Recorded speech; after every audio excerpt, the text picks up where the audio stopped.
नमस्कार, म महेश्वर खनाल। आज मेरो 40औं दिनको डाइट हो। अब म त्यसमा चाहिँ आज चाहिँ मैले खोले खाइनँ। सबै टुसा उम्रेको हेर्नुहोस् त, यहाँ टुसा उम्रेको छ। यो टुसा उम्रेको यो तरकारी पकाएको छ। यही तरकारी एक कचौरा तरकारी, यो कचौराको एक कचौरा तरकारी। अनि सलादमा यति छ। अलिकति मैले अङ्गुर पनि एड गरेको छु, गाजर, काँक्रो, मुला, अङ्गुर। अनि आज मैले यसमा पानीको मात्रा बढाउनलाई यो मोही पनि एड गरेको छु। यति खान्छु।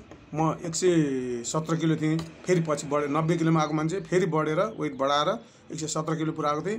अब 117 किलोबाट आज म 40औं दिनमा चाहिँ नि 95 किलोमा भइछु है।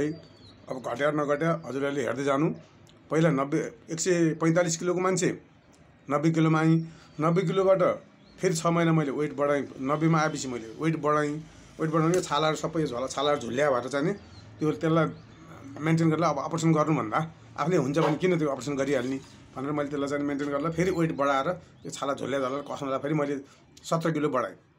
17 किलो बढाएर फेरि 17 किलो बढाएपछि 6 महिनापछि फेरि मैले घटाउँदैछु। अब यस्तो खाएर आज 40औं दिनमा चाहिँ नि 95 किलो भएछ। 117 किलो थिएँ, 95 किलो भएछ। अब 70 किलो ल्याउँछु अनि त्यहाँबाट फेरि 10 किलो बढाएर 80 किलोमा राख्छु भन्ने मेरो योजना छ। ल है त, तपाईँले यसो गर्नुहोस्, अवश्य घट्छ है त। धन्यवाद।